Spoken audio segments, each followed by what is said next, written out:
Hello friends, इस video के अंदर मैं आपके साथ बात कर रहा हूँ आईडीएफसी फर्स्ट बैंक के क्वार्टरली रिजल्ट्स के बारे में। और इसके अलावा जो इसकी परफॉर्मेंस है उसका भी हम एक तरीके से मूल्यांकन करेंगे इसके अंदर। आप देखिएगा, सबसे पहली बात क्या है कि जो आईडीएफसी फर्स्ट बैंक के जो रिजल्ट्स हैं उनके अंदर जो मैं एनालिसिस आपको कर रहा हूँ वो स्टैंड अलोन बेसिस पर कर रहा हूँ, यानी कि जो प्योरली बैंक की बात हम कर रहे हैं। हाँ, लेकिन कि एक सब्सिडरी कंपनी भी है, अगर कंसोलिडेट भी करेंगे तो बहुत जो है मामूली सा फर्क पड़ता है। तो ज़्यादा बेहतर ये है कि हम अच्छे से इवेल्यूट करें बैंक की परफॉर्मेंस को। तो देखिएगा, सबसे पहली बात ये है कि ये जो बैंक्स के जो रिजल्ट्स हैं वो जो हैं वी वैद्यनाथन जी के ज्वाइन करने के बाद जो है लगातार जो है इम्प्रूव होते हुए नजर आ रहे हैं। और जिस तरीके से उन्होंने कमान संभाल रखी है पूरे के पूरे बैंक की, वो भी जो है काबिल तारीफ जो है देखने के लिए मिली है पास्ट के अंदर। तो अभी परफॉर्मेंस किस तरीके की है, आइएगा अब इसके बारे में हम बात करते हैं। तो देखिएगा, सबसे पहली बात है कि जो इंटरेस्ट की जो अर्निंग्स हैं वो टोटलिटी के अंदर जो है 3831 करोड़ रुपीस जो है वो रही। तो अल्टीमेटली जो 3831 करोड़ जो रुपीस वैल्यूज आपको नजर आ रही है, ये एक सीधा सीधा जो है इंडिकेशंस आपको दे रही है कि जो है इंटरेस्ट इनकम थोड़ी सी कम हो गई है। अब ये कम इसलिए हुई है कि देखिएगा, लॉकडाउन का भी जो पीरियड था वो भी एक मेन रीज़न था, और वो बाकी बैंकों के अंदर भी देखने के लिए मिली है। इंटरेस्ट की जो अर्निंग्स हैं जो कस्टमर से मिले हैं, जो उन्होंने लोन से एडवांस दिए हैं, वहाँ पर जो है 305 करोड़ से, यानी कि इसके अंदर से मेजरली जो पोर्शन है वो भी कस्टमर वाला है। इनकम फ्रॉम इन्वेस्टमेंट जो है वो केवल 750 करोड़ रुपए है। और interest on balance with RBI 35 है। देखिएगा, अगर आप सारे बैंकों को देखें और इस बैंक में देखें तो एक चीज़ है, सभी बैंकों ने आरबीआई के पास ज़्यादा पैसा रख रखा हुआ था और वहाँ से इनको काफ़ी अच्छा इंटरेस्ट मिला हुआ था। लेकिन इस बैंक के पास आरबीआई का जो बैलेंस है वो पिछले क्वार्टर के मुकाबले में कम इंटरेस्ट इनको मिला है वहाँ से। इसका मतलब है कि ये जो है अभी भी एग्रेसिवली जो है अपने कस्टमर को लोन कर रहे हैं, बजाय कि आरबीआई के पास पैसा रखने के। और इन्वेस्टमेंट की इनकम भी आप देखेंगे तो जो है पिछले पीरियड से कम हुई है। तो अल्टीमेटली ये यहाँ पर बता रहा है कि जो बैंक है एग्रेसिवली जो है इस तरीके से जो है इंप्रूव कर रहा है अपनी पोजीशन को, और कस्टमर्स के साथ बिहेव कर रहा है इस तरीके से कि उनको वो लोन आज भी देने के लिए तैयार है। एक दूसरी बात और आप देखिएगा कि अदर इनकम्स का जो फीचर्स है वो सारे बैंकों के अंदर डिक्रीज हुआ था। अदर इनकम्स देखिएगा इनकी इंप्रूव हुई हैं, और ये भी नहीं है कि इन्होंने कोई सेल परचेज की है। तो देखिएगा 484 करोड़ की जो है आपको इनकम भी नजर आएंगी अदर इनकम्स। तो अदर इनकम इनकी रिड्यूस नहीं हुई। तो यहाँ पर अगर अभी आप देखें ऑपरेशनली, तो परफॉर्मेंस जो है पिछले जो क्वार्टर है, जो मार्च क्वार्टर था, उसी के लगभग लगभग बराबर जो है आती हुई नजर आई है। एक्सपेंसेस के मामले में अगर बात करें तो इंटरेस्ट जो एक्सपेंड किए हैं, इंटरेस्ट का जो अमाउंट है वो काफ़ी सब्सटेंशियली रिड्यूस हुआ है, क्योंकि जो इन्होंने अभी जो फंडिंग की है वो वास्तव में अपने बैंक के डिपॉजिट्स को बढ़ा के की। और डिपॉजिट्स को बढ़ाने की वजह से क्या हुआ है कि जो इनके इंटरेस्ट का खर्चा है वो कम होता हुआ नजर आया है। तो देखिएगा, जहाँ पे 1527 का जो इंटरेस्ट पे किया था पिछली बार इन्होंने, इस बार 1219 का इंटरेस्ट पे किया है। तो अल्टीमेटली देखिएगा जो इंटरेस्ट की कॉस्ट है वो यहाँ पे रिड्यूस होती हुई नजर आई है। और हालांकि बिजनेस भी थोड़ा कर्टेल हुआ है, लेकिन फिर भी अगर आप बात करेंगे तो यहाँ पर एक सब्सटेंशियल सेविंग जो है इंटरेस्ट की जो है इनको मिली है डिपॉजिट्स को यूज करके। उसके बाद अगर एम्प्लॉयज के खर्चे हैं तो देखिएगा, मोस्टली ज़्यादातर बैंकों में एम्प्लॉयज के खर्चे क्या हो रहे थे, एम्प्लॉय के खर्चे या तो बराबर हो रहे थे या बिल्कुल थोड़े से स्लाइटली इंप्रूव हो रहे थे। लेकिन यहाँ पे देखिएगा आपकी, यहाँ पर एम्प्लॉय के जी सैलरी है उस कंपोनेंट के अंदर 20% की तेजी देखने के लिए मिली है। यानी कि एम्प्लॉय का जो कॉस्ट है वो 20% इंक्रीज हुआ एक ही क्वार्टर के अंदर। तो इसका मतलब है या तो ये सैलरी इंक्रीज हुई है या इन्होंने नए लोगों को हायर किया है। अगर आप दोनों में से किसी भी फ्रंट को देखेंगे तो सैलरी की जो कॉस्ट है वो बढ़ती हुई नजर आई है, जो ये इंडिकेशन कर रही है या तो सैलरी बढ़ी है या उन्होंने अब जो है नए स्टाफ को रिक्रूट किया है, ऐसे जो है एडवर्स सिचुएशंस के अंदर भी। उसके बाद अगर आप यहाँ पे देखेंगे कि जो अदर एक्सपेंसेस है तो देखिएगा अदर एक्सपेंसेस सबने कम किए, इनके भी कम होते हुए नजर आए हैं। लेकिन इसके बारे में ज़्यादा क्लियरिटी कहीं से भी नहीं मिली है, तो वो इनकी बैलेंस शीट में भी नहीं है कि अदर एक्सपेंसेस क्यों सब्सटेंशियली रिड्यूस हुए हैं। तो इसमें जो है ये वास्तव में ऐसा लग रहा है कि स्ट्रक्चरली सारे बैंक जो है अदर एक्सपेंसेस को कम किया है इन्होंने।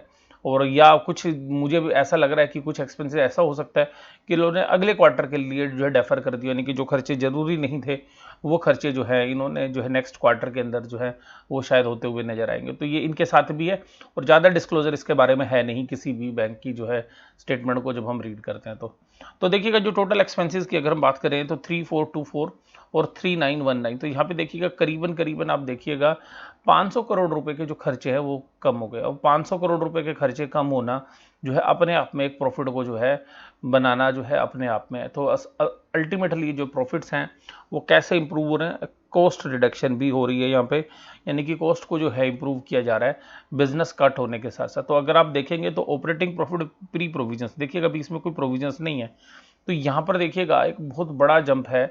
जो 519 करोड़ के थे वो 891 करोड़ के हैं। तो आप देखिएगा काफ़ी बड़ा जो अमाउंट है वो यहाँ पर इंक्रीज हुआ है। और ये जो इंक्रीज हुआ है अगर आप इसको परसेंटेज टर्म्स में अगर आप देखेंगे तो करीबन करीबन ये 65% के आसपास है। तो करीबन करीबन 65% के आसपास के जो है operating profit pre provisions improve हुए हैं।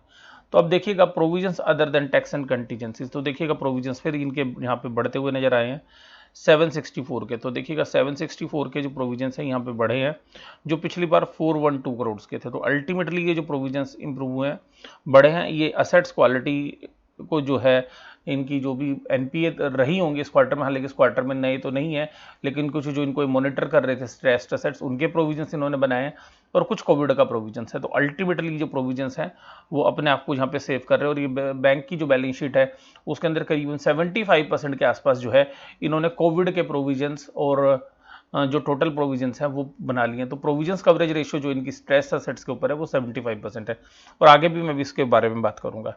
तो देखिएगा उसके बाद जो है यहाँ पे जो प्रॉफिट थे बिफोर ऑर्डिनरी एक्टिविटी वो 1275 थे, उसमें से 34 करोड़ के प्रॉफिट चले गए, 93 करोड़ के जो है इनके प्रॉफिट आ गए। अब ये 93 करोड़ के जो प्रॉफिट्स हैं वो प्रॉफिट्स को अगर हम इसकी इक्विटी शेयर कैपिटल से डिवाइड कर दें तो अर्निंग पर शेयर आ जाएगी, लेकिन इस क्वार्टर में इक्विटी शेयर कैपिटल बढ़ गई है क्योंकि आप लोग जानते हैं कि 2000 करोड़ रुपए का इन्होंने एक प्रेफरेंशियल अलॉटमेंट किया था। तो अल्टीमेटली जो है प्रॉफिट्स तो बढ़ा है जिस जिस रेशियो में, उस रेशियो में ईपीएस नहीं बढ़ी है क्योंकि नंबर ऑफ शेयर्स बढ़ गए हैं। क्योंकि जो इंश्योरेंस कंपनीज को और कुछ जो पुराने एग्जिस्टिंग जो इनके इन्वेस्टर्स थे strategic investors including IDFC limited, तो उन सबको इन्होंने जो है शेयर जो अलॉट किए हैं, तो उसकी वजह से आप देखिएगा तो यहाँ पर इंप्रूव तो हुई है प्रॉफिट्स अगर आप देखेंगे तो परसेंटेज टर्म्स में ज़्यादा बढ़ा है, लेकिन ईपीएस उतनी नहीं बढ़ी है। रीज़न इज़ वेरी सिंपल, क्योंकि नए शेयर्स बढ़ गए हैं। तो भी देखिएगा बहुत बेहतरीन जो है इन्होंने परफॉर्मेंस दी है पिछले क्वार्टर के मुकाबले में। तो पिछले क्वार्टर में जहाँ पे 15 पैसे की ईपीएस थी अब 19 पैसे की ईपीएस यहाँ पर नजर आई है। इसी तरीके से अगर आप ग्रोस एनपीए की फिगर्स को देखेंगे तो असेट्स क्वालिटी इंप्रूव हुई है, जो 2.6 से घट के जो है 1.99 हुई है, और ग्रोस एनपीए जो है एडवांसेस का वो केवल 0.51 पर आ गया है, और रिटर्न ऑन असेट्स जो है 0.24 है, यानी कि अब ये 1% के आसपास जाने वाली है साल भर में, क्योंकि ये एक क्वार्टर की है। और एक के आसपास जब रिटर्न ऑन असेट्स आने लग जाए तो अब ये समझिएगा कि बैंक जो है स्टेबल हो गया है और अब ये जो है एक नए ग्रोथ की तरफ बढ़ने वाला है। लेकिन देखिएगा मैं आपको एक सिंपल सी बात बोलूँगा कि जो बैंक सभी बैंकों के साथ प्रॉब्लम है वो कोविड-19 की है। तो कोविड-19 में जो प्रोविजंस बनाए हुए हैं वो वास्तव में क्या सफिशिएंट रहेंगे या नहीं रहेंगे, ये आगे आने वाला समय ही बताएगा। लेकिन आज की डेट में अगर आप बात करेंगे तो रिजल्ट्स आपको बहुत ही बेहतरीन जो है नज़र आ रहे होंगे, और जिस तरीके से ग्रोथ जो है इन्होंने की है वो काबिल तारीफ यहाँ पर नज़र आ रही है। अब देखिएगा यहाँ पर भी अगर ट्रेजरी की इनकम बात करें तो यहाँ पर जो ट्रेजरी के रेवेन्यूज थे वो 2990 है, ट्रेजरी की इनकम बढ़ी है इनकी। होलसेल बैंकिंग के अंदर 1649, तो यहाँ पर देखिएगा होलसेल बैंकिंग के अंदर इनके रेवेन्यूज घटे, और ये मैनेजमेंट भी कहती है कि इस सेक्टर को हम जो है कम फंडिंग करेंगे। तो जो कॉरपोरेट्स है या जो होलसेल बैंकिंग है उसमें कम करना चाहते हैं। रिटेल बुक भी हालांकि रिड्यूस हुई है देखिएगा कोविड-19 की वजह से। और टोटल अगर आप प्रॉफिट की भी बात करें तो जो मोस्टली जो प्रॉफिट्स आए हैं वो 435 करोड़ के जो प्रॉफिट्स हैं वो आप देखिएगा ट्रेजरी से आए हैं। होलसेल बैंकिंग से केवल 17 करोड़ के प्रॉफिट आए हैं, और रिटेल में देखिएगा लॉस हुआ है इस बार। तो रिटेल में जहाँ पर लोन बुक तो बढ़ी है, लोन बुक तो ये इंप्रूव कर रहे हैं, लेकिन अल्टीमेटली वहाँ पर लॉस हो रहा है और अदर बैंकिंग ऑपरेशन में, इसमें मेन रीज़न जो है कोविड की वजह से है। तो भी आगे आने वाला समय बताएगा कि रिटेल के अंदर ये जो इंप्रूवमेंट कर रहे हैं हाँ वो, और कोविड की सिचुएशन किस तरीके से जो है इनकी रिटेल लोन बुक को जो है अफेक्ट करती है। लेकिन अगर इन सभी पहलू के बाद अगर हम आगे चलें, अगर हम इसको एक सिंपल सी भाषा में समझने की कोशिश करें जो मेन पॉइंट्स हैं, तो आप देखिएगा यहाँ पर जो नेट इंटरेस्ट इनकम है, यानी कि जो इंटरेस्ट लेने और देने का जो डिफरेंस है वो काफ़ी मेन होता है, जिससे जो है बैंक की परफॉर्मेंस का पता चलता है। तो अल्टीमेटली उसके अंदर जो है एक इम्प्रूवमेंट आई है और वो इम्प्रूवमेंट काफ़ी बेहतरीन है। और वो बेहतरीन इस तरीके से है कि देखिएगा जो नेट इंटरेस्ट लेना और देना जो है वो पिछले साल की जो इन्फॉर्मेशन है मैं उससे तो कंपेयर नहीं करता हूँ नॉर्मली, लेकिन इनकी जो पास जो इन्फॉर्मेशन है वो दी हुई है तो 1174 और 1624, तो उसमें जो है इन्होंने 38% का इजाफा किया है। अगर आप एनआईआई की बात करें, अगर इन्होंने क्वार्टर की भी बात करें तो इस बुरे क्वार्टर में भी इन्होंने 4% की जो है ग्रोथ वहाँ पर दी है। और एनआईआई नेट इंटरेस्ट मार्जिन जो है वो 4.53, यानी कि जो ब्याज लेते हो और जो देते हो उसका गैप। मान लीजिएगा आप अपने डिपॉजिटर को देते हो 4% और लोन देते हो 8%, तो आपका जो 8 और 4 का डिफरेंस हो गया दैट इज 4%। तो इसका मतलब हम ये मान के चले अगर ये 6% पे पैसा उधार लेते हैं और 10.53 पर ये लोन देते हैं तो जो 4.53 है दैट इज एनआईएम। तो नेट इंटरेस्ट मार्जिन जो है वो 4.53% है।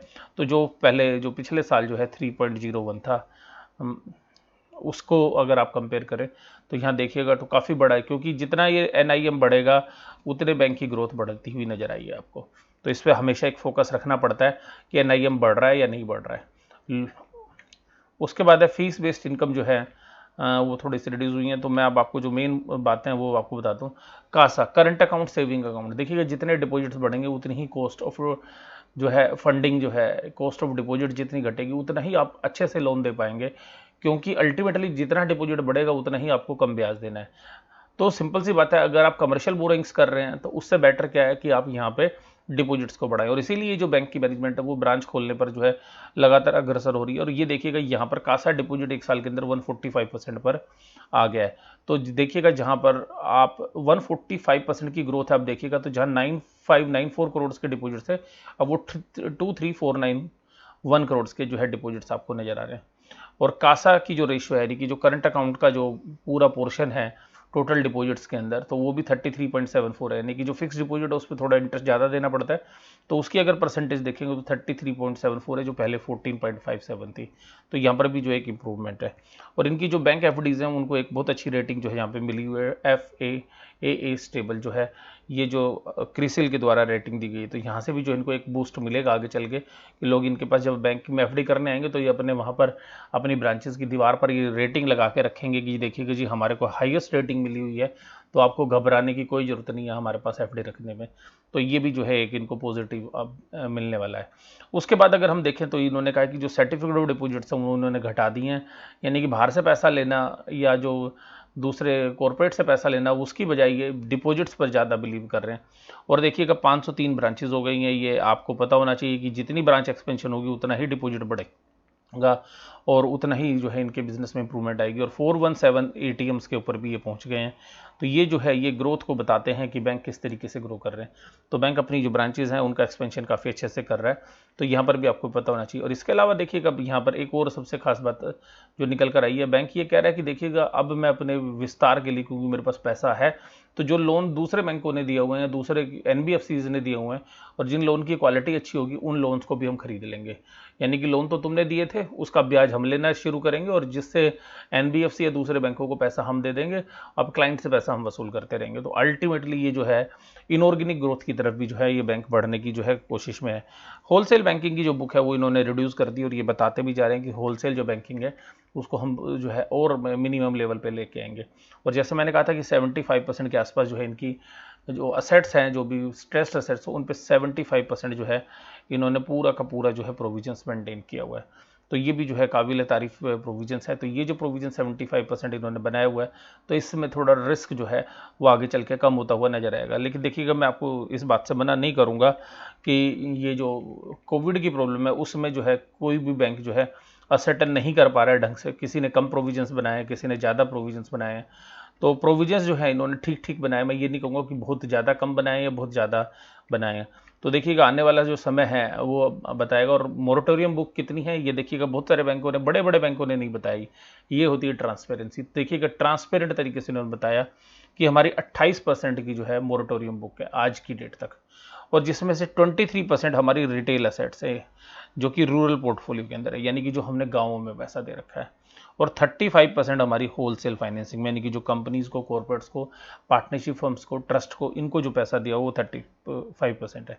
तो अल्टीमेटली देखिएगा 23% जो है इनकी रूरल पोर्टफोलियो के अंदर है, 35% जो है इनकी होलसेल फाइनेंसिंग के अंदर है।